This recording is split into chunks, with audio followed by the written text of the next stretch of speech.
सोचिए, जिस जमीन पर आज आप खड़े हैं, उसी जमीन ने हजारों सालों से इतिहास को जन्म लेते, बदलते और मिटते देखा है। दिल्ली सिर्फ एक शहर नहीं है। दिल्ली समय की वो किताब है जिसका हर पन्ना खून, सपनों और संघर्ष से लिखा गया है। कहा जाता है कि दिल्ली की मिट्टी के नीचे सिर्फ ईंट और पत्थर नहीं, बल्कि राजाओं के सपने, सैनिकों की कसम और सभ्यताओं की राख दबी हुई है। यमुना नदी के किनारे बसती जिंदगियों के साथ यह शहर भी धीरे धीरे आकार लेता गया। महाभारत के समय यहीं बसा था इंद्रप्रस्थ, पांडवों की राजधानी, जहां धर्मराज युधिष्ठिर का न्याय चलता था, जहां सभ्यता और संस्कृति ने जन्म लिया। आज वही इंद्रप्रस्थ पुराने किले की खामोश दीवारों में बदल चुका है, लेकिन इतिहास वहां आज भी सांस लेता है। समय कभी एक सा नहीं रहता। इंद्रप्रस्थ मिटा और दिल्ली बनी राजपूतों की शान। अनंगपाल तोमर ने बसाया लालकोट, जो कभी दिल्ली की सबसे मजबूत ढाल माना जाता था। यही वो जमीन थी जहां पृथ्वीराज चौहान की वीरता गूंजी। लेकिन इतिहास में हर लड़ाई तलवार से नहीं जीती जाती। 1192 के बाद दिल्ली ने अपनी पहली बड़ी हार देखी।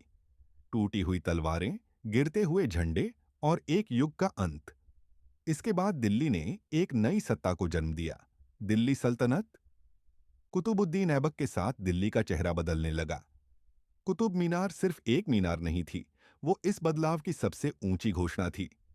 लेकिन सत्ता के साथ आया डर, और डर के साथ सन्नाटा। फिर आया तुगलक का दौर। गयासुद्दीन तुगलक ने सपना देखा एक ऐसी दिल्ली का जिसे कोई हिला न सके। तुगलकाबाद बना, मजबूत दीवारें उठीं, लेकिन शहर बस नहीं सका। दिल्ली ने फिर साबित किया, यहां राज करना आसान नहीं है। समय बीतता गया।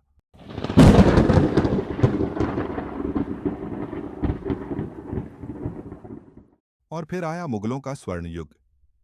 बाबर से लेकर अकबर, जहांगीर और शाहजहां तक दिल्ली ने वैभव देखा। लाल किला, जामा मस्जिद और शाहजहानाबाद। दिल्ली अब सत्ता ही नहीं, खूबसूरती और कला का प्रतीक बन चुकी थी। लेकिन इतिहास कभी ठहरता नहीं। 1739 में नादिर शाह आया। दिल्ली जली, कत्लेआम हुआ, कोहिनूर लूटा गया। शहर खामोश था, लेकिन टूटा नहीं था। 1857 में दिल्ली ने फिर आवाज उठाई। आजादी की पहली बड़ी चिंगारी। बहादुर शाह जफर आखिरी मुगल बादशाह बने। अंग्रेज आए, मुगल साम्राज्य खत्म हुआ और एक नया दौर शुरू हुआ। 1911 में नई दिल्ली बनी। चौड़ी सड़कें, बड़े भवन, लेकिन पुरानी दिल्ली की आत्मा अब भी जिंदा थी।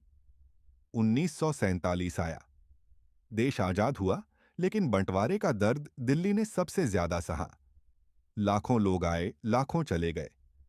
दिल्ली रोई, लेकिन गिरी नहीं। आज की दिल्ली, मेट्रो की रफ्तार, रातों की रोशनी, भीड़ और सपने। लेकिन इन सब के नीचे इंद्रप्रस्थ आज भी सो रहा है।